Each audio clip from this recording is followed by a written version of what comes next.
course.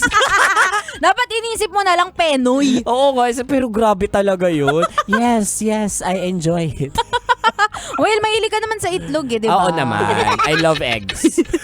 Anyway, that's number 1. Pero tayo sa last but not least, number 2. Pandua. Pangadwa, ito ang mga Gen Z. Tao po, excuse me po, Miss HR. Pinatawag niyo daw po ako. Yes, Jessa, oo. Sige, have a seat. Ay, sige. May mga concerns lang kasi ako sa'yo. Ay, go! Ano yan, girl? Ay, ma'am. Go, drop it. Eto ha, Jessa. So, noong nakaraan, nag-complain ka daw about our uniform. Ay, yes! Kasi naman, ma'am, tingnan niyo naman yung uniform natin dito sa office. It's not giving. Like, it's ano talaga. It's not giving. It's not giving what? It's not giving. You know what I mean? Hindi, Jessa. O siya, kung ano man yung giving na yan, sige, bahala ka. Pero, alam mo naman din ha, na may standard email tayo, di ba? Of course, ma'am. Oh, I saw your email na medyo kakaiba yung sign off. Ay. Sabi mo dito, another day, another slave. Ay, sorry, ma'am. Yun ba? Actually, binago ko na po. Oo, ginawa ko ng slay, serve, and survive. Oh, diba? Ay, naku, Jessa. Medyo sumasakit ang ulo ko sa'yo. Mamaya na kita kausapin ha. Labas na, labas. Ay. Ayan.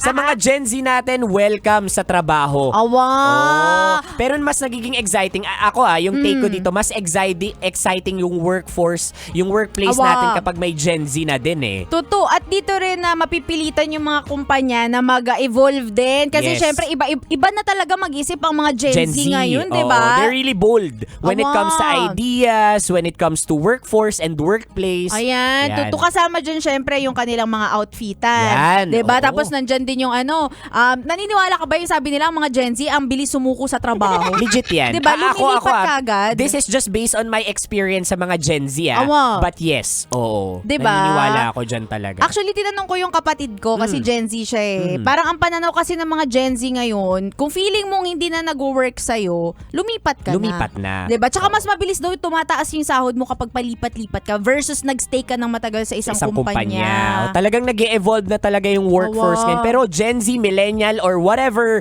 na generation ka man, kung empleyado ka na ngayon, dapat ayusin mo. Kasi Ayan. minsan ka lang din maging empleyado kasi in the future, for sure, CEO ka na. Ay pa!